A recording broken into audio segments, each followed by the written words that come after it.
Para rawuh, jelas kita datang ke sini hanya satu karena Gus Baha, dan itu karena ilmunya. Sebab kalau orangnya masih ganteng saya dengan beliau itu. Kalau orangnya, jadi kita itu jelas sekali Pak Kapolres. Ini dunia santri yang dimuliakan ilmunya. Ya kalau Gus Baha itu fisiknya kelambi elek. Nah niki, wes jadi lebah ilmu luar biasa. Orang memuliakan ilmu, dzul ilmi dimuliakan itu wajib. Mbah Mun ngendikan sapa wae ngormati kiai niku mesti mulya. Saharati Fir'aun, tukang sihire Fir'aun ketika mau didu karo Nabi Musa, tukang sihir matur karo Nabi Musa, qalu ya Musa imma antulqiya wa imma annakuna nahnul mulkin. Monggo Nabi Musa njenengan rumiyin napa kula riyin. Nabi Musa dawuh bal alqu, kamu dulu. Lan ini karena tukang sihirnya Fir'aun ngormati Nabi Musa, mereka mendapatkan hidayah masuk Islam wa ahsanu islamahum.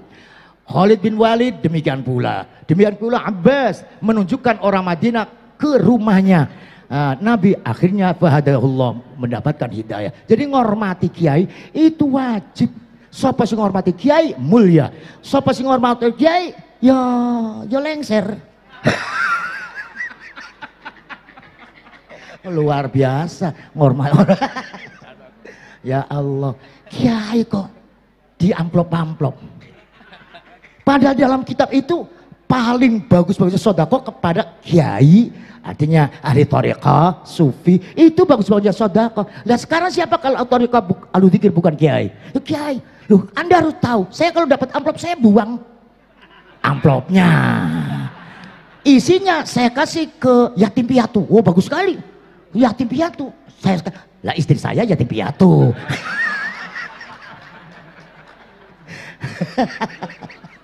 Kesuwen, monggo sarang-sarang kita menyerap ilmu Gus Baha. Pokoknya Gus entekno ilmu sing anyar-anyar, sing lawas-lawas isi akeh YouTube. Turun niki Gus Baha santri kesayangannya Mbah Maimun, secara nasab masih tepung karo Mbah Said Gedongan, saking Mbah Mutamakin, saking Kiai Said Kudus niku dadi siji karo Gus Baha. Cuma tua saya gitu. Jadi menang tua orang menang ilmu, orang menang tua. Kudu hormat Gus, tua soalnya. Kula ngormati sampean li ajli ilmik, jenengan hormati kula li ajli sinni. Pekatan mawon, matur nuwun rawe Gus, matur nuwun sangat. Gus Baha sudah mengatakan saya mau uzlah, tidak akan. Saya jawab uzlah apa azal? Gus harus ke Kempek. Yo dulur, yo podo alumni sarange kalah beliau gitu. Alhamdulillah, dan ini bukan yang terakhir. Matur nuwun. Jazakumullah. Matur Pak Kapolres, matur nuwun. Wassalamualaikum warahmatullahi wabarakatuh.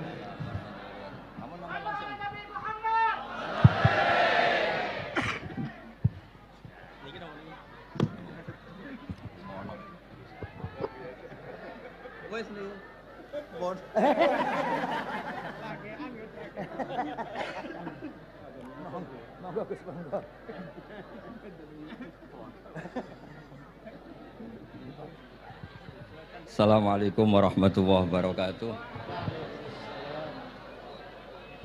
Bismillahirrahmanirrahim. Nahmaduka ya ghafuru ya syakuru. Shalli wa sallim barik ala sayyidina Maulana Muhammadin wa ala alihi wa sahbihi asma'in, nama ba'du. Teng ngerso para keluarga besar Kiai Haji Akil Sirot, wabil khusus teng wau niki pernah paman kalian kula. Terus gada otoritas meksa. Tapi itu saya keren ning bihan malah pernah mbah gitu. Nggih pernah mbah nggih putrine guru kula niku dimanfaatno beliau. Kayak gitu. Nggih sedanten para habaib wonten Mas Arif Kapolres sedanten ingkang kula hormati. Niki paling kula ngisi nampung 20 menit niku mun top niku mun. Dados katanya niku ahlul ilmi dihormati tapi nyatane dipeksa. Terus memang banyak paradok ya. Paradok dalam ilmu usul fikih. Ilmu usul fikih itu ilmu yang menjadikan orang itu bisa berpikir. Gitu. Kalau tak cerita tentang pertama tentang Ki Akil sing al-ma'ruf bi ahli nahwi. Nahwu riyen di era dulu itu dadekno tiyang dadi wali. Sampai disebut hatta nahat qulubuhum li nahwihi famin azimi sya'nihi lam tahwihi. Terus orang-orang baik niku ketika usul teng pangeran nyebut Allah la ilaha illallah mboten saged. Sagete namung nyebut dhamir sa'an niki niku hu. Akhirnya kathah toreko sing ha hu niku gara-gara ahli nahwu niku. Nah, disebut fa'uribat makna dhamiris syani. Jadi ngelafatkan la ilaha illallah tidak bisa tapi hu bisa. Mergi ke Jawa niku tukang ngakali, terus hukum niku diakali. Sakjane teke hadis niku mangkana akhiru kalamihi la ilaha illallah dakhalal jannah. Tapi ada kekhawatiran pas la ilaha mati. Lah la ilaha mati ra radi kaya ateis. Ora ana pangeran maujud mati. Sampean kan gak iso janjian mbek Israil. Kan mboten saged weanan, mboten saged kong kali kong. Nah, daripada la ilaha niku resiko karena takut mati pas la ilaha dereng illallah. Terus Ki Jawa mulai nalkin ngangge Allah. Tapi Allah sarasan itu tidak mewakili la ilaha illallah. Akhirnya diambil dhamir sa'an fa'alam annahu la ilaha illallah. Niku asal usulnya. Cuma kebetulan thariqah kita tidak jalur itu, tidak jalur yang lewat dhamir napa? Sa'an. Tapi sementing tadi dawuh Kiai Mustafa, sementing kita tahu secara ilmu. Terus nomor kalih cerita uzlah wow. Kalau memang benar-benar uzlah. Terus kalau nu diundang acara-acara publik kemarin Habib Jindan gitu, hanya di halaqah ilmiah. Kemarin terakhir beliau ngerayu ini jari marrotan wahidah. Ini saya pegang. Dan itu dicatat di Loh Mahfud. Dan ciri utama Kiai itu tidak membatalkan perjanjian. Jenengan jauh marrotan wahidah Mas nih. Ben gelem. Terus ngeten kula cerita sithik tentang ilmu yang sering kula utarakan. Di antara kitab yang dipakai guru-guru kita sing dilanggengi Mbah Mun Maus niku kitab Ihya. Kula dari sekian cerita Ihya yang paling kula kenang niku bahwa ternyata Allah itu andaikan boleh dibahasakan niku cara berpikir tuh dalam bahasa tafsir disebut tanazul niku wong ben kaya orang kebanyakan. Saya ulang lagi supaya orang tuh kayak orang nopo kebanyakan. Ada dua ahli neraka yang dipanggil, yang satu ditakoi cung ning neraka piye rasane syarru makan mboten enak Gusti. Terus mbek pangeran diken balik ya wis kono cung mlayu balik nang neraka. Niku tiange lari kencang sekencang-kencangnya. Semangate sumeneng ambek kon balik ning neraka. Ditakoki mbek pangeran, "Lho cung kon mara neraka kok seneng?" Kula nu pun kapok Gusti, kula nu nyesal ketika di dunia nak jenengan utus niku lelat-lelet. Niki kula tobat dengan bukti dikan jenengan teng neraka kula mlayu. Lha nu pangeran akhire haru wong kok semangate mlebu neraka kaya ngono. Mergo diperintah pangeran. Ya dados niki ijazah jenengan akan mlebu neraka jenengan sing semangat nggih. Karena zaman ning donya sering diperintah Allah mboten napa? Semangat. Nah niku kemungkinane dibarno, kemungkinane dipanggil. Lah yang itu terus dipanggil oleh Allah. Ya wis kaya wong apik, tak kongkon nurut tenan, semangat tenan, terus diken mlebu swarga. Nah niki ijazah pertama nggih. Dinaken mlebu neraka sing napa? Semangat.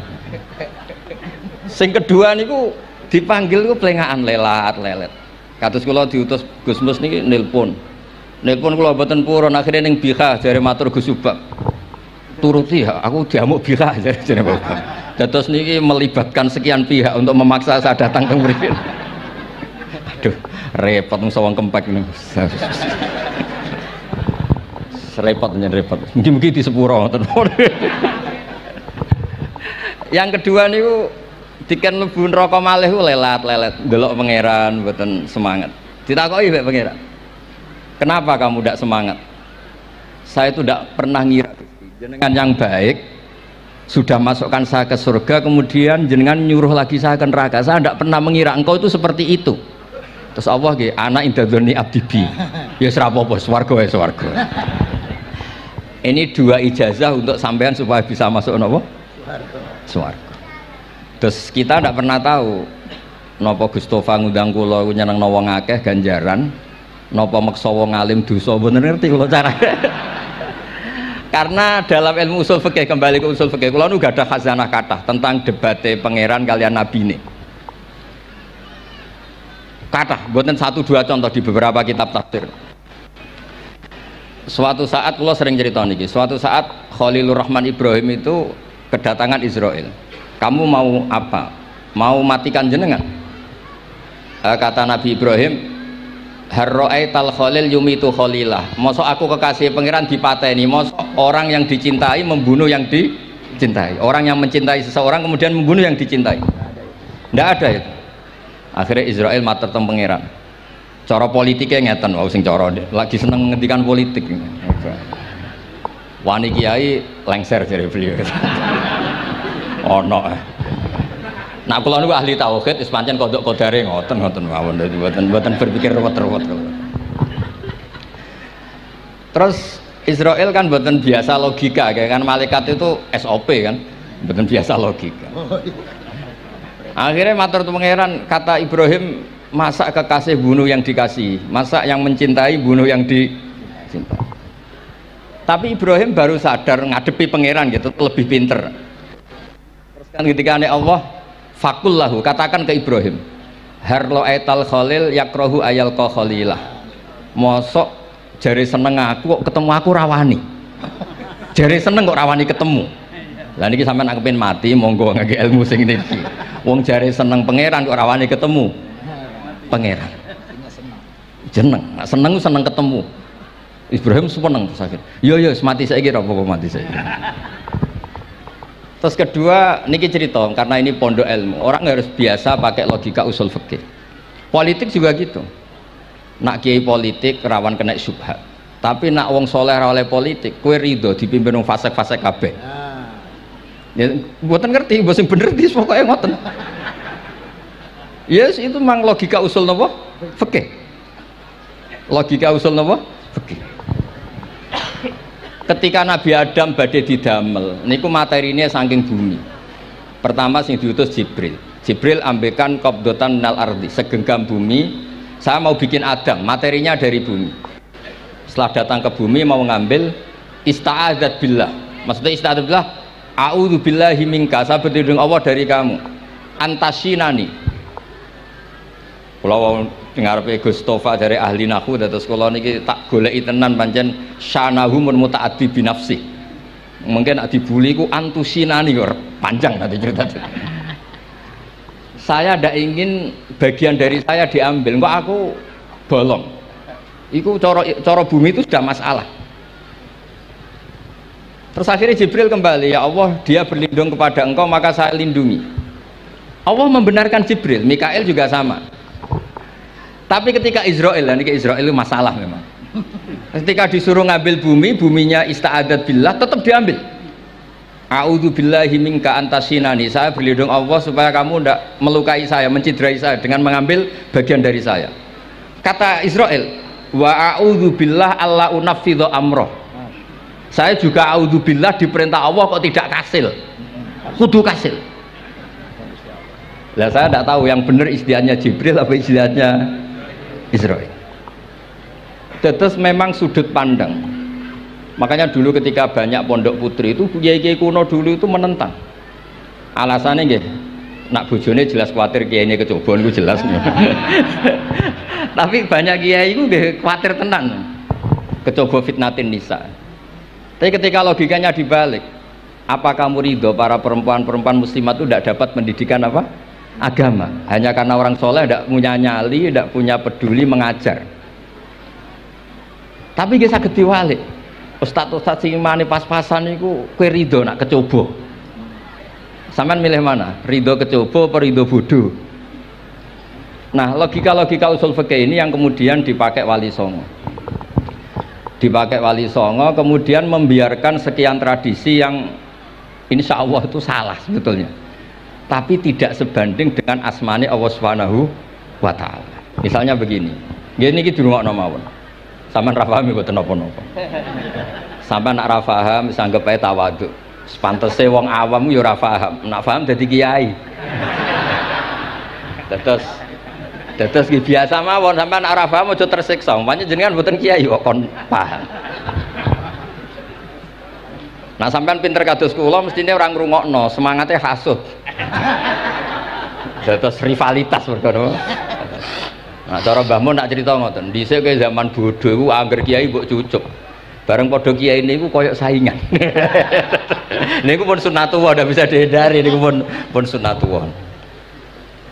Terus kembali lagi ya. Logika usul fikih niku dipakai oleh Wali Songo. Ngeten ada cerita ini rungokno nonton. Itu sudah saya cek di beberapa riwayat termasuk di Musnad Imam Ahmad. Ada orang, ini bukti teorinya Wali Songo itu benar. Wonten tiyang gadah kesalahan.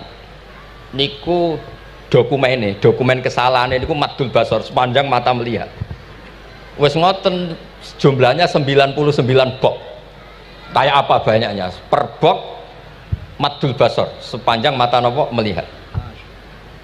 Ketika dia ditanya Allah itu kalau tanya demokratis. Adzolamat kakatabati, jangan-jangan malaikat saya sentimen, kalau kamu jelek ditulis, kalau baik enggak Gusti. Afalaka udhurun, jangan-jangan kamu saat salah itu punya alasan, enggak Gusti, ya memang salah. Tapi kata Allah, sudah kamu tenang saja, kamu punya ini. Itu hanya satu box, ya kira-kira kayak tempat jam tangan ini. Enggak, kamu punya ini, cukup ini. Terus malaikat tanya, ya Allah, apa artinya, apa ngefek itu kalau ditimbang tuh, kejelekan sebanyak itu dengan satu box jam. Orang ini juga bilang, Gusti sudah ada usah ditimbang, nggak ngefek itu pasti kalah. Tapi setelah ditimbang menang yang satu box kecil tadi, karena di situ ada la ilaha illallah Muhammadur Rasulullah. Jadi malaikat diancam sama Allah, kamu berani tidak mempertimbangkan nama saya? Apapun banyaknya box itu dosa itu tidak saya. Kalau ini la ilaha illallah itu nama saya. Kamu berani tidak mempertimbangkan nama saya? Ya tidak berani Gusti, ya harus dimenangkan. Nah itu semalannya kalau pengajian ini ya ono istilatur rijal wan nisa, tapi baru kayak ngaji di sepuro. Ya aja muni halal tapi ya aja muni terus gak ono faedahe. Di sepuro insyaallah. Karena kalau nuruti harus steril halal itu kayaknya tidak bisa. Terus di situ ditutup fala yaskulu ma'asmillahi ta'ala syai'un. Dibanding asmane Allah Ta'ala sesuatu itu tidak ada nilainya, pasti menang Allah Ta'ala.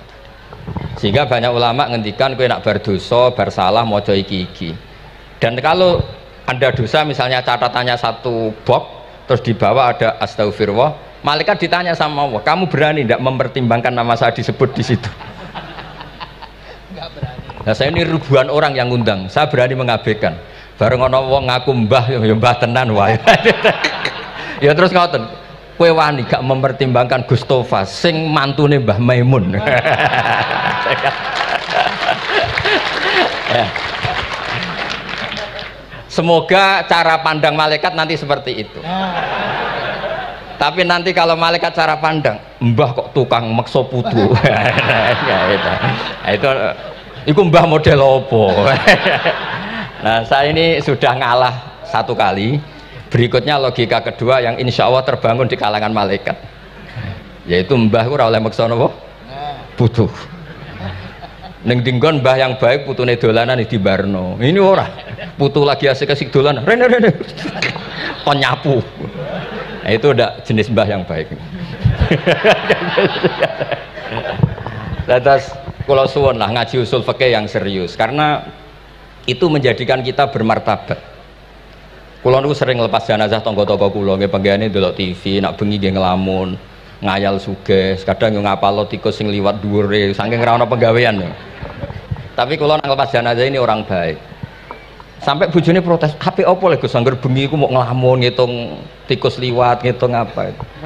Terus kulo matur, ngitunge aja ngono, ngitunge tarokal ma'asiyah. Wong ning omah itu artinya tidak dugem, tidak nglakoni maksiat. Itulah yang menjadikan usul fikih itu ilmu yang sangat terhormat. Coba kalau anda jadi pakar usul fikih kayak saya, mau kaji betul usul fikih. Orang tidur semalaman jangan bahasakan tarokat tahajud, wa tarokal witro, wa taroka qiyamal lail. Tapi bahasakan taroka zina, wa tarokal ghibah, wa taroka kada wa kada minal ma'asi. Keren boten? Keren. Kalau kamu udah ahli usul fikih maka kiai kok amen turu. Kiai kok guyon suwengi. Lu kiai guyon suwengi itu melawan. Kiai itu ustaz juga manusia. Karena bengi iku ya kepen nonton. Tapi kan boten pantes. Akhirnya korbannya santri ini dijak guyon gak jelas. Lah apel ning rodo ya ora pantes. Ngelawan nafsu itu berat, carane ya dilalek-lalekno guyon niku. Lah muga-muga malaikat kabeh ahli usul fikih nganggep ngono iku perlawanan terhadap keinginan apa maksiat. Malaikat ngaji ora. Makanya itu disebut di kitab usul fikih Tanghubul Usul itu izma min mubahin illa wa yatahaqqaqu bihi tarku haramim ma fa yalzamu minas sukun tarkul qatli wa minas sukut tarkul ghibah. Tidak ada sesuatu yang mubah kecuali saat Anda lakukan, saat itu juga Anda meninggalkan keharaman. Maka sebetulnya mubah ini punya nilai yang luar biasa, yaitu tarkul haram atau tarkul ma'asi. Jadi sawangane sampean nang omah kukar-kukur, mlebu metu, kukar-kukur meneh, mlebu metu, bariku turu angop ngorok. Nah, semoga malaikat ini al-usuli sehingga ngitung itu hadza tarokal ma'asiya kullaha. Hebat. Ini orang yang tinggal napa? Maksiat. Tapi nak malaikat itu jenis rada ekstrim. Alumni kempek suwengi ra tahajud ora witir ku alumni opo? Mulane kalau niku ngaji usul fikih terus supaya diperdengarkan ke malaikat. Supaya teorinya pakai usul napa? Fikih. Jadi kalau melihat kita melakukan mubah niku dihitung tarkul napa? Ma'as. Nah, ini pentingnya ngaji. Kalau nate ditanya sama seorang dosen, Gus, masa iya Quran yang katanya mutu semutu-mutunya, kemudian ada ayat kulu washrobu, mosok urusan mangan, gak usah disuruh orang juga makan. Terus kualitasnya kulu washrobu itu di mana? Terus kalau jawab, terus sorokan yang penting wopo, rapat utawa seminar. Ndak ada rapat, ndak ada seminar itu kamu ndak mati, tapi kalau nggak makan itu mati. Penting mana? Ya penting makan. Lah iya, jadi orang itu lupa kalau sesuatu yang seserius itu karena menjaga nyawa, yaitu makan. Terus karena makan tuh hal yang murah dianggap biasa, itu bahaya. Sehingga sebetulnya yang kita bisa jadi wali lewat hal-hal keseharian tidak bisa jadi wali karena tadi. Saya punya hadis, ini mudah sekali untuk Anda jadi wali. Bahkan di atas wali lah. Inna woha ta'ala layar do anil abdi. Pakai inna masih pakai lam taukid. Inna woha layar do anil abdi ayyakulal aklata fayahmadahu alaiha aw yasroba syarba fayahmadahu alaiha. Allah itu sangat ridho ada orang makan satu asupan kemudian dia muji Allah. Loh, orang tidak punya alpat itu tidak mati, tidak punya tanah ribuan hektar itu tidak mati, tapi kalau nggak makan sesuap nasi mati. Penting mana? Penting makan. Tapi gara-gara kamu tamak untuk syukur nunggu punya alpat, untuk syukur nunggu punya tanah banyak, Anda ini bodoh. Mau syukur saja syaratnya kok banyak. Jadi sebetulnya kalau kita mau jadi wali itu cukup setiap makan itu kamu syukur. Fayahmadahu alaiha aw yasroba syarba fayahmadahu alaiha. Makanya wali-wali dulu kalau didik raja yang sedang berkuasa itu ditanya, kamu raja besar, punya pengaruh besar, andaikan kamu di padang pasir dan kemudian Anda tidak mendapatkan air sama sekali, apakah kamu menggantikan kerajaan kamu demi beli satu seteguk air? Iya, akan saya beli karena saya kalau tidak minum mati. La tafroh bimulkin la yusawi jar'atamain. Kamu jangan bangga dengan sistem kekuasaan yang tidak senilai dengan seteguk air. Orang nggak jadi raja itu nggak mati, tapi kalau nggak minum mati. Terus akhirnya dosen itu tahu, wah berarti kulu wasrobu itu luar biasa, Gus. Sangat luar biasa. Makan dan minum itu luar biasa. Makanya terus adat kiai mertamu mangan. Kalau tadi baru datang kon mangan, di sini ya ada mangan. Ya saya anggap aja itu proses jadi wali, ngoten mawon. Jadi segampang itu jadi wali. Nah kemudian gara-gara torekoh terus jadi wali ku repot kon maca 10.000 wiridan kon opo. kesuwen nih cara kesuwen. Karena ini partai gak toreko tadi. Dulu abahnya Mbah Maimun Mbah Zubair itu kalau disuruh wiridan lama-lama itu nggak mau. Sementing diridani pangeran, moco kok akeh-akeh. Nah, itu partainya partai ahlul ilmi. Ya partainya partai ahlul apa? Ilmi. Nah kemudian karena saya ini nekuni tafsir ya, itu saya kepengen ya menggerakkan supaya ilmu Quran itu menarik. Caranya apa? Cari sisi ekstrimnya. Kalau bolak-balik, kenapa sih orang nggak janggal? Nggak janggal itu udah iskal. Quran itu kan kalamu Allah. Salah lagi Quran itu kalamu Allah. Masa iya Allah yang Tuhan kemudian ngendikan iya kana butuh iya kanas tai. Kepadamu aku menyembah. Masa Allah ngendikan gitu pada kekasihnya Nabi Muhammad? Padahal Allah itu al-ma'bud bukan abid. Allah yang disembah bukan yang menyembah. Semua ahli tafsir, saya bukan bilang sebagian, semua ahli tafsir pasti ngendikan begini. Wa yuqaddaru qabla qaulihi ta'ala iyyaka na'budu qulu. Sebelum iyyaka na'budu itu ada kata yang disimpan yaitu qulu. Jadi iyyaka na'budu itu betul ngendikane Allah, cuma sudah dikasihkan Jibril kepada umatnya Rasulullah. Jadi Jibril bilang gini ke Rasulullah Muhammad, qul iyyaka na'budu. Kemudian Nabi juga bilang ke umatnya qulu iyyaka na'budu. Jadi ini kalam Allah yang sudah milik kita. Nah berhubung milik kita, kita sah mengatakan iya karena bukti. Karena kalau tidak janggal, masa iya Allah berdoa ihdinas siratal mustaqim, tunjukkan kami jalan yang benar. Lah kalau ihdinas siratal mustaqim kalam Allah berarti kan Allah yang berdoa. Nah, sehingga semua tafsir bilang sama. Wa yuqaddaru qabla qauli ihdinas siratal mustaqim qulu. Nah, terus ada mufassir lain bilang jangan mulai iya karena butuh ya semuanya, mulai bismillah, qulu bismillahirrahmanirrahim. Masa iya Allah sendiri yang bilang bismillahirrahmanirrahim? Nah, dengan tafsir seperti ini terus kita akhirnya lagi-lagi kembali ke usul fikih, kembali ke balaghah, kembali ke nahwu. Kalau ndak, ya Anda akan menafsiri Quran pakai logika Anda sendiri. Sampai ada mungkirus sunnah. Pokoknya sementing kembali ke Quran. Orang roh Quran itu kayak apa? Saya kemarin ngaji di Sedan di daerah saya bilang, Sayyidina Umar itu Islam sebelum minta hidayat. Khalid bin Walid ya Islam sebelumnya ya tidak minta hidayat. Lah itu kan janggal, padahal katanya Quran itu hudal lil muttaqin, petunjuk bagi mereka yang takwa. Padahal tidak ada sabkut takwa untuk Umar. Umar tidak pernah takwa, tapi nyatanya Islam. Bahkan dia masuk ke rumahnya Zaid bin Arqam itu mau bunuh Nabi, mau nyari Nabi, bukan mau Islam. Tapi ketika dengar iparnya membaca Toha ma anzalna alikal Qur'ana litasqa, kemudian dia masuk Islam. Lalu gimana tentang hudal lil muttaqin, petunjuk bagi mereka yang takwa? Banyak ulama yang mengatakan lil muttaqin itu balaghahnya lil iktifa, lil muttaqina wa ghairihim. Jadi Quran itu petunjuk bagi yang takwa dan yang tidak takwa. Dan itu di bahasa Arab sah. Di bahasa Arab sah. Misalnya gini ya, kalau sampean punya ponakan dolan, cong-cong nang mangan. Ya maksudnya ya mangan mbek ngombe, mangan tok seretan mati kan. Itu kan satu paket. Saro bila taqikumul harra wal barda. Pakaian yang melindungi dari panas, di situ nggak disebut wal barda, tapi artinya juga wal barda. Karena kalau tidak diartikan lil iktifa, nanti Quran itu memberi petunjuk bagi yang sudah muttaqin, corong doang nguyai segoro, wis takwa kok. Nah ini kita butuh ahli tafsir yang al usuli, karena itu yang menjadikan Quran punya kualitas lagi. Seolah lagi punya kualitas lagi. Kalau ndak, Quran tuh kayak biasa-biasa saja, kayak tadi kulu wasrobu kayak dan seterusnya dan seterusnya. Jadi kalau suwun barokahnya hormat sama orang alim kados Ki Akil, Ki Siras dan tenaga keluarga mriki. Orang menghidupkan logika ilmu lagi. Jadi kalau seneng lah nak dilem Gusmus ahli ilmu mboten krana niat fakir mboten. Biar sampean ngerti lah kalau ngadepi ahlul ilmi itu pun mboten level.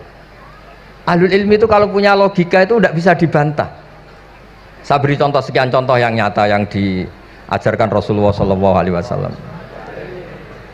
Nabi itu pernah mau dipermalukan orang karena Nabi ngendikan la adwa wala tiarata, tidak ada penyakit menular. Terus ada orang iseng kok onta yang kena kudisen itu dijejerkan yang waras ikut kena kudisen. Terus orang ini tanya, ya Rasulullah ini tadi sehat, tapi kena onta yang kudisen ikut kudisen. Nabi tanya lagi, faman a'dal awal, yang kudisen pertama ketularan siapa? Wah itu dari Allah ya, maksud saya seperti itu. Jadi ada terus orang-orang kafir itu cara berpikir aja alal alihata ilaha wahida inna hadalah syai'un ujab. Muhammad ya tentu mereka masih jangkar. Muhammad problem kita ini banyak. Kalau Tuhannya satu tidak cukup. Ada problem kredit macet, ada problem macam-macam kan, utang piutang macam-macam. Kalau Tuhannya satu tidak cukup. Kita butuh Tuhan banyak karena problem kita banyak. Lalu Nabi mengajarkan mereka apa logika yang dibangun. Kalau kamu jadi buruh, kemudian majikan kamu banyak, semuanya merintahkan kamu bingung nggak? Ya bingung. Tuhan kamu itu majikan kamu, kalau banyak-banyak perintah semua kamu yang bingung. Ya sudah mat Tuhannya satu saja. Itu disebut dorobawa masalah rojulan fihi syuraka umutasakisuna warojulan salamal lirrojul. Nah sekarang itu kita ini mulai kehilangan fatonahnya Rasulullah SAW. Nabi dulu itu kalau nerangkan ilmu itu logikanya gampang sekali. Logika yang dibangun tuh gampang sekali. Ada orang cerita, ya Rasulullah saya ini ada sekian anak saya, yang paling saya cintai satu. Apa saya boleh melebihkan yang paling saya sayangi dalam pemberian? Nabi jawabannya itu tidak langsung jangan enggak. Apakah kamu berharap bahwa mereka semuanya baik ke kamu? Iya semuanya saya ingin baik ke saya. Ya kalau gitu jangan. Kan tidak fair kita mengunggulkan yang satu, melebihkan yang satu, sementara kita berharap semuanya baik. Itu tidak fair kata Nabi.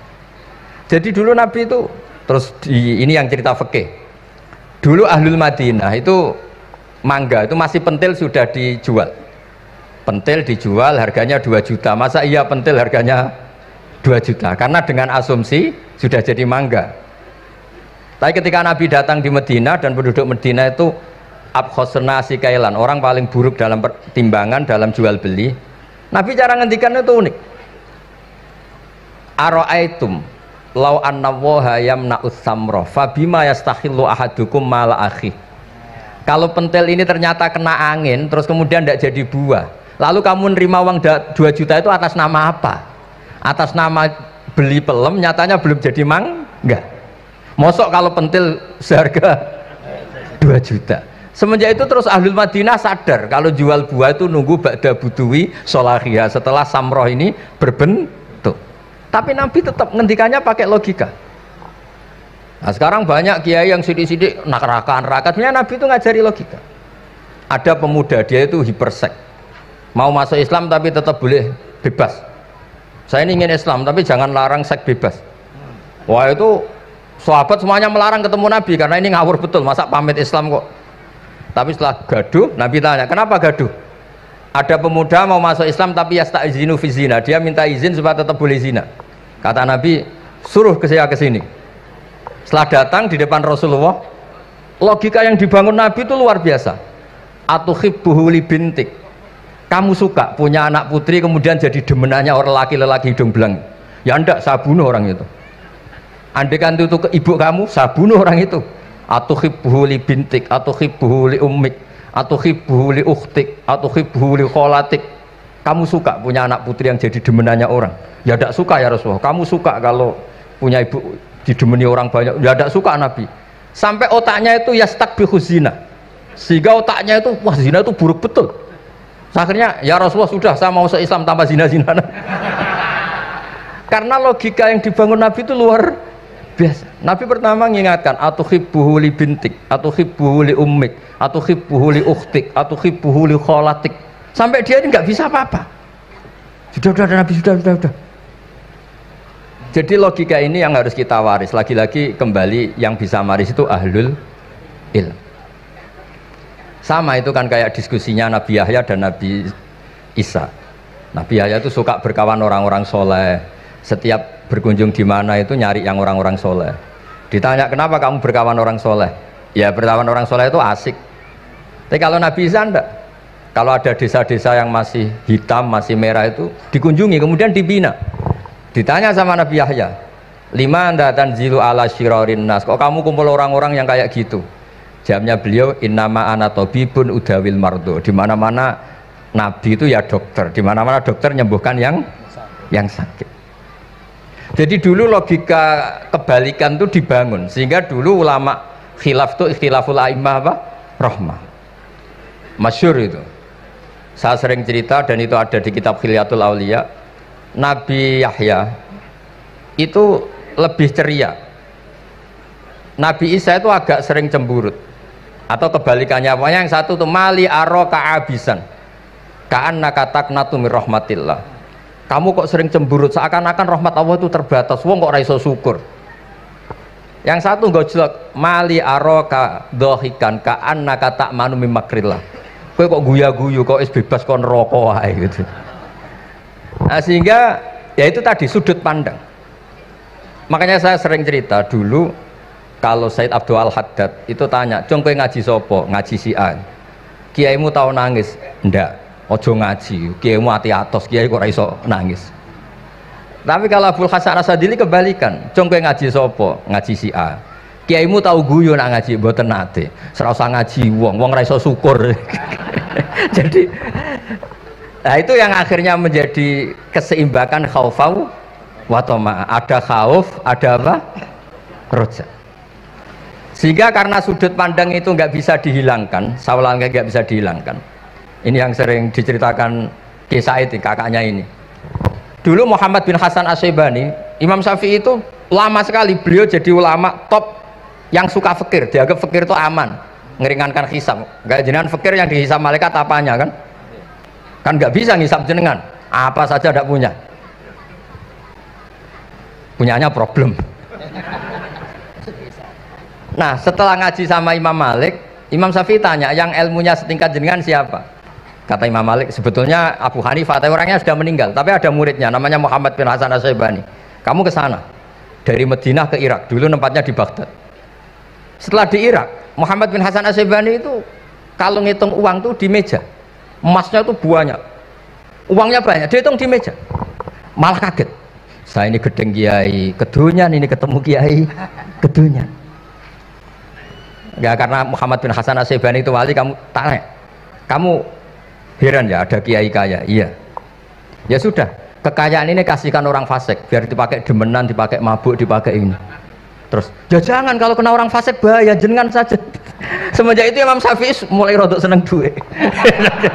Jadi ada ceritanya, kok diangen-angen, nah terus keterusan umatnya kayak gini-gini tuh.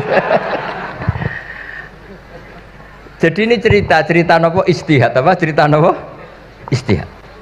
Sama pangkat juga sama. Gue seneng nak wong soleh-soleh tidak ikut ngurus negara ini, mau dikemanakan negara ini. Tapi ada yang berpikir, gue seneng nak wong soleh terkontaminasi. Ya sudah monggo, sing ora payu jabat nggih berpikir zuhud. Sing payu ya berpikir politik. Sing penting semuanya itu berdasar ilmu. Yang penting itu semuanya berdasar apa? Ilmu. Karena ilmu ini basis yang paling diridani Allah Subhanahu wa Ta'ala. Masyhur itu di Ihya sering diceritakan Imam Ghazali, ana alim uhibbu kulla alim. Kata Allah, saya ini alim dan sangat mencintai orang alim. Karena orang alim ini yang tahu perspektif. Orang yang ngiranya, saya ulang lagi, yang ngiranya itu enggak ilmiah. Di depan orang alim itu sangat-sangat apa?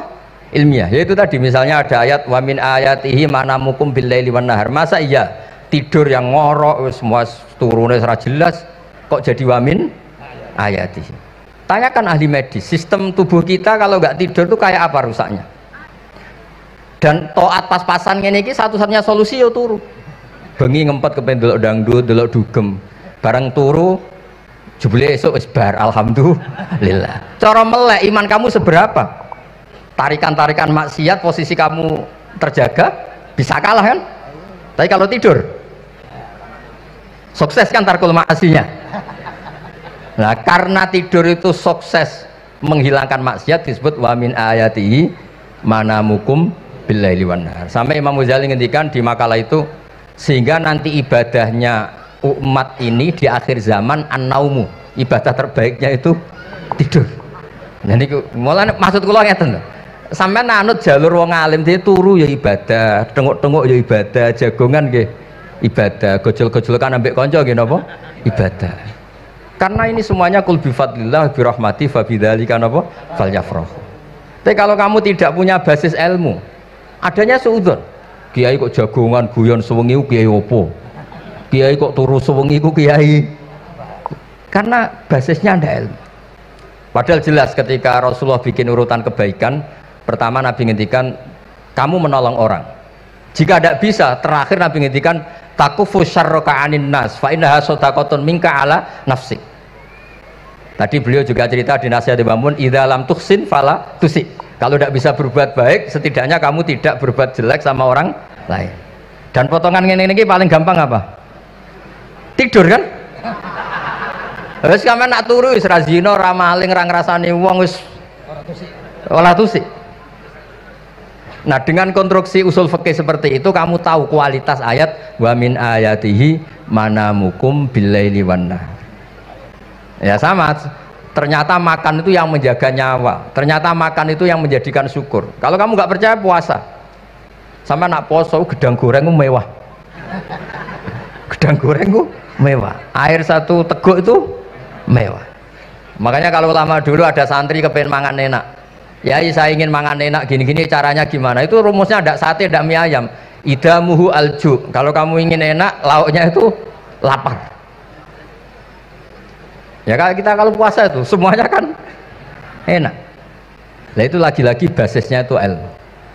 Nah sekarang banyak orang yang sudah tidak peduli dengan ilmu, kayak ijazah dilakoni kan. Jadi kayak wiridan la ilaha illallah itu sebetulnya harus dibarengi dengan ilmu. Ini yang terakhir supaya nggak lama-lama. La ilaha illallah itu basisnya ilmu. Surga yang begitu mewah itu dibikin juga bagi yang melafadzkan la ilaha illallah. Neraka yang begitu ekstrim, sampai kalau benda dijatuhkan dari atas ke neraka itu sampai bawah nunggu 70 tahun. Bisa kamu bayangkan kalau kamu di dalam naiknya susah itu. Ini dijatuhkan ke neraka itu sampai bawah nunggu berapa? 70 tahun. Loh, neraka sebegitu ekstrim itu dibikin untuk yang menolak la ilaha illallah. Berarti kalimat ini kalimat spesial. Kalimat yang neraka dibikin ya atas nama itu yang menolak, surga dibikin juga atas nama itu yang menerima. Itu satu saktinya la ilaha illallah. Sakti kedua, orang kafir 70 tahun ngelafadzkan la ilaha illallah sekali langsung dihukumi mukmin. Yughfar lahum ma qad salaf. Qul lil ladzina kafaru iyantahu yughfar lahum ma qad salaf. Orang yang melafadzkan la ilaha illallah Muhammadur Rasulullah itu dosa 70 tahun kafir itu hilang semua. Tapi gara-gara ada ilmu terus diumumkan tahlil dening Kiai Haji Niam mesti sing nguri wah sawi mesti. Padahal kalau kamu tahu ilmunya tadi, ini kalimat yang luar biasa, kalimat yang bisa melebur dosa. Bahkan dalam mazhab Sadiliyah itu unik. Kalau kamu wiridan la ilaha illallah itu jangan istighfar dulu, istighfarnya belakangan. Alasannya Abdul Hasan As-Sadili itu fa'lam annahu la ilaha illallah wastaghfir li dzambik li hadhil kalimah. Orang kafir 70 tahun dia istighfar 100 kali nggak akan dimaafkan Allah, tapi ngelafatkan la ilaha illallah langsung dimaafkan. Jadi orang bisa dimaafkan tuh barokahnya la ilaha illallah.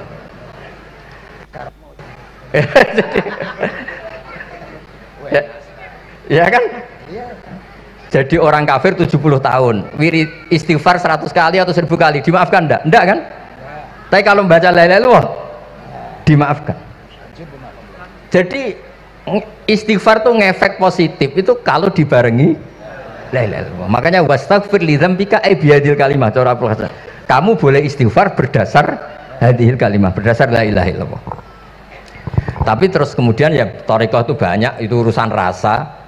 Justru karena la ilaha illallah kalimat thayyibah harus disucikan dulu. Caranya istighfar dulu. Nah itu urusan monggo lah. Tapi apapun itu basisnya harus napa? Ilmu. Basisnya harus ilmu. Jangan malah sentimen. Wong di kuburan wiridan la ilaha illallah dihukumi kafir. Nah, itu kan aneh. Wong kalimat ini yang kafir saja menjadi muslim, sekarang yang muslim menjadi kafir. Itu paham kok seaneh itu gitu kan. Ya karena basisnya ada ilmu tadi. Coba kalau basisnya ilmu, itu kan aneh betul. Hadil kalimah kalimatun soro bihal kafiru musliman. Fakaifa sorol muslimu bidzalika kafiron. Ini kalimat yang kafir saja menjadi muslim. Masa dengan kalimat yang sama yang muslim menjadi aneh enggak? Aneh. Jadi kalau suwon, pokoknya basis ilmu harus sekuat-kuat. Caranya gini nagih kiai kon sregep mulang aja politik terus ngoten. Tapi politik itu bagian dari ilmu, wis ra iso diterangno. Nggih ngoten mawon. Assalamualaikum warahmatullahi wabarakatuh.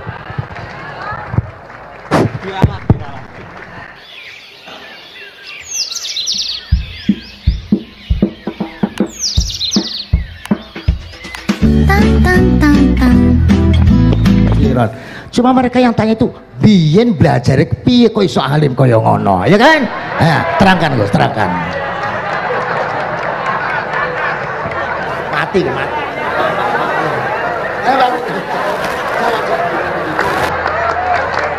Setuju kan? Setuju? Asal dakaik.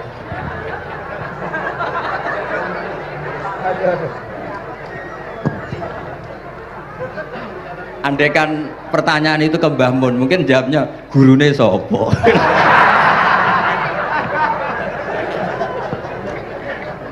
Tapi mungkin kalau ke mbah-mbah saya ya juga babanya nih pihak juga Mbak Abdul Aziz, mungkin putuku.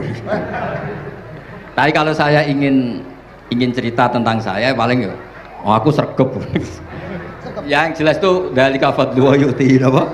Mayas. Tapi gini, kalau ini menghormati bahasa saya ini, kalau ijazah begini, dulu Mbah Mun tuh sering cerita juga bahasa hal. Kena kepengen ngalim, ku sinau sedurunge ngaji. Ya, misalnya kamu ngaji takrib atau ngaji wahab sama Mbah Mun, kamu baca dulu sebelum ngaji. Nah, setelah dibaca, misalnya kamu baca rofa, kok Mbah Mun baca jer, kamu baca jer, Mbah Mun baca rofa, berarti goblok tulen. Karena semua teori Anda kok salah. Ya, misalnya Mbah Mun baca wadakaro sopa al-musonifu, kamu baca wadakaro al-musonif. Berarti kan goblok banget itu. Ya kan ada cerita gitu, ada orang tuh nggak tahu betul Gus maknanya lam tardiman itu apa. Lam tardiman dicari di kamus tuh udah ada, ternyata itu di khet lam tarodaman. Dia baca satu lam tardiman itu dicari di kamus sampai hidup mati lagi ya nggak ada. Nah, jadi kamu baca dulu, misalnya di bab khet lam taro ngali sopo mar'ah daman ing geteh. Ternyata ngaji Mbah Mun paginya jadi baca lam taro daman. Jadi kalau kamu malamnya baca lam tardiman loh kok. Jadi itu kata Dewi Mbah Mun mergo sorokan kabeh santriku sorak mungkin. Carane ngecek kebenaran Anda yuk maca sik. Nanti kalau kemiripannya 50% ya separuh alim. Kalau 70% ya serondo alim. Tapi nanti kalau kemiripannya sampai 100% dan berkali-kali, ya berarti kan sudah luar biasa. Jadi yang ngaji sama Ki Mustafa, Ki Niam, saya mohon santri-santri itu belajar dulu, biar bisa ngecek nanti guru saya baca kayak apa. Podo salah ya Gus. Kenapa lah? Podo salah. Karena kiai itu kalau salah ya mau ngalah. Ini ceritanya Mbah Mun betul. Ada kiai nggak tahu apa kakean mergawe kakean politik nggak tahu. Wal babi lan walang. Terus ada santri, kulo gak ada makna kok lawang. Ya walang sing lawang cung. Mau ngalah. Terus watini lan wit alu. Gurune maca alu. Kulo gak ada makna kok elo. Lah ya wit telu kena gua asu cung. Tapi saya menangi kiai itu kalah sama santri itu. Saroko nyolong sapa wong albedo tangi anduk. Terus gurunya kaget. Cung kok anduk, cung. Bareng didelok endok. Karena kalau pegon kan anduk sama endok itu podo ae. Ini ada podo. Tapi kiainya akhirnya kalah. Memangnya nyolong anduk boleh? Yo ora, cung, yo haram, yo podo ae kalau gitu nyolong. Nyolong endok ya haram, nyolong anduk haram. Lo cerita itu masyhur itu. Kalau cerita yang terkenal di Lirboyo itu kan ada santri dari Jakarta di kelas. Gurunya bilang Ja'a Zaidun, Zaid datang. Waro'a itu Zaidan, saya melihat. Si murid ini itu melihat pintu terus. Lama-lama gurunya itu tersinggung. Kamu diajari pelengahan nggak sopan. Habis Ustadz bohong. Lah kenapa bohong? Katanya Ja'a Zaidun, Ra'aitu Zaidan. Zaidnya mana?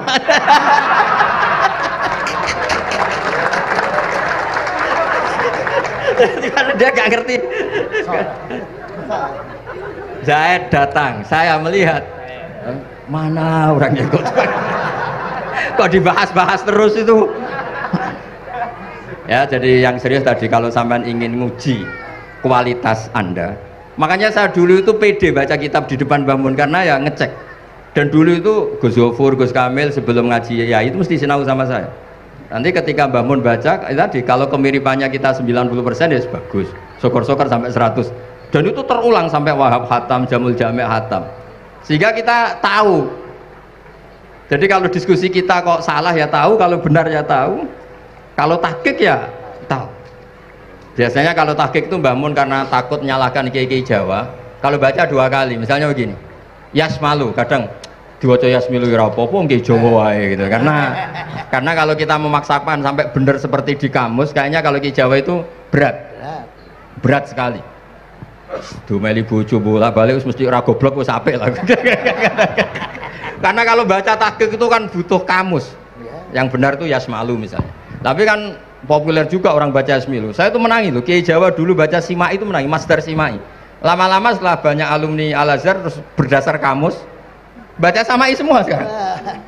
Saya menangi kiai itu baca Dilalah. Lama-lama karena sekarang udah banyak punya kamus, baca Dalalah. Fa'alah. Jadi kiai itu juga kadang-kadang keteror muridnya. Makanya Syekh Zakaria Al-Ansori itu pernah ditanya, kenapa engkau begitu alim alama sampai dilakopi Syekhul Islam? Kata beliau itu lucu jawabannya, karena saya ini orang yang sial. Saya dulu punya guru namanya Ibnu Hajar Al-Asqalani dan punya murid namanya Ibnu Hajar Al-Haytami. Kata beliau, dukik tu bena hajaro ini. Saya ini digebek 2 batu. Kalau mau ngaji takut saya minta ampun karena disuruh baca sama Ibnu Hajar Al-Asqalani. Kalau mau ngajar takutnya saya bukan main karena Ibnu Hajar Al-Haytami itu cerdasnya bukan main. Jadi kalau saya salah itu konangan. Akhirnya dia jadi orang sial tadi. Mau ngaji ya belajar, mau ngajar ya belajar. Makanya meskipun ini pernah sepuh saya tidak berani ngaji beliau. Wah mesti meriang saya kalau ngaji. Jadi yang terkenal alim-alim mohon ngajinya dikurangi ya, karena ini kasihan gurunya. Kasihan gurunya. Nggih, Bon cekap deh. Bon, itu catat ya. Sebelum ngaji baca dulu. Satu lagi, Gus. Sampean ketoke kiai desa kok kuliah. Betul kuliah? Oh, nggih nggih. Pun dari belajar dari mana sampai kemana Gus jenengan? Dari Mondok sampai ke Jogja sampai Putih. Monggo.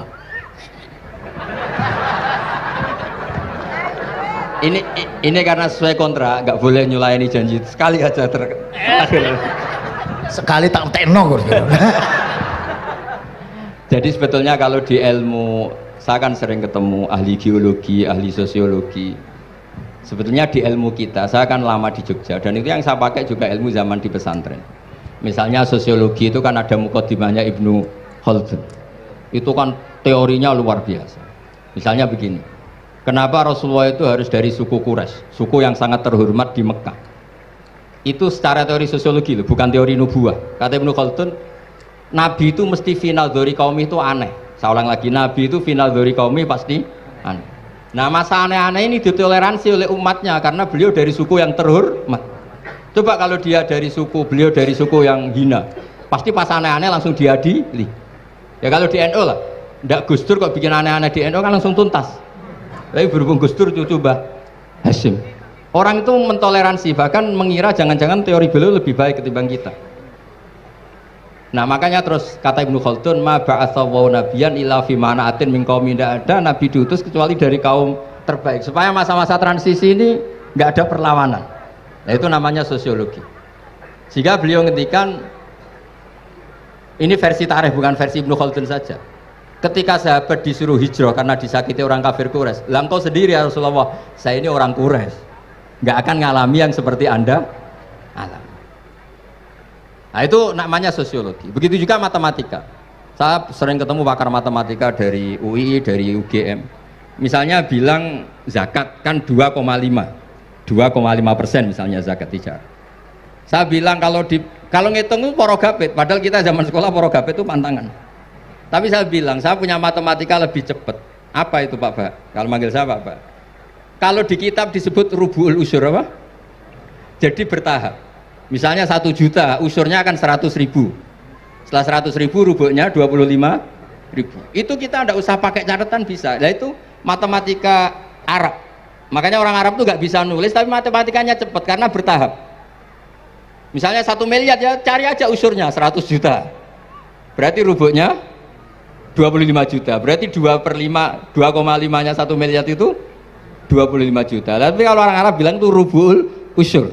Diusurkan dulu baru dirubuk. Misalnya 6. 2/3 6 berapa? Orang Arab bilang sulusan. 6 sulusnya 2. Sulus 2 kali berarti 4. Sama misalnya zakat zuro. Zakat zuro itu kan al usur sama nisful usur. Berarti misalnya kalau tidak disirami ya, tidak biaya, zakatnya itu 10%, berarti per 100 10. Nah, sekarang kalau 10 ini kan berarti 1/10. Lah nanti kalau disirami pakai biaya namanya nisful usur, berarti 5. Jadi orang Arab itu nggak mau langsung bilang 5 karena kalau 100 dibagi 5 itu apa jadi 5 itu mikirnya panjang. Jadi diusurkan dulu terus nanti dibilangkan nisful usur. Nah, jadi ilmu khazanah kita ini sudah luar biasa. Nah, itu makanya terus orang Arab kalau ngitung matematika itu tidak usah tulisan, tidak usah porogabit karena bertahap tadi. Jadi misalnya 2,5 bahasannya apa? Rubu'ul usur. 1 miliar usurnya berapa? 100, rubuknya berapa? 25. Nah ini semoga buatan ngingkari janji. Wassalamualaikum warahmatullahi wabarakatuh. Matur. Sebetulnya masih ada satu lagi, cuma ampun. Beliau adalah sangat hafal dengan nu'util masyayikh. Artinya sebutan, kenapa Imam Ghazali itu Syekhul Islam, Hujjatul Islam, kenapa Imam Anu Syekhul Islam, kenapa Imam Anu, sahabat Anu, kok ada Saifullah, ada Asadullah, itu biar ahli sekali, karena ini belum tuntas, jadi ya berikutnya insya Allah kita mentongakakan, ya Allah moga-moga Gus Bah gelem kono tongan jajal tongane Gus Bah karo tongan sampean mandindi kira-kira. Matur nuwun Gus, matur nuwun Sayyid, matur nuwun, sangat matur nuwun, sangat masya Allah. Niki jelas Gus Bah itu enteng, cepet atau diterimanya ku, kenapa jenenge keterangannya cepat dan sebagainya cepat. Oh, enggak ada kayak yang jelimet. Tak kira apalagi saya mendengar dianya saja nggak paham kok. Nah, itu.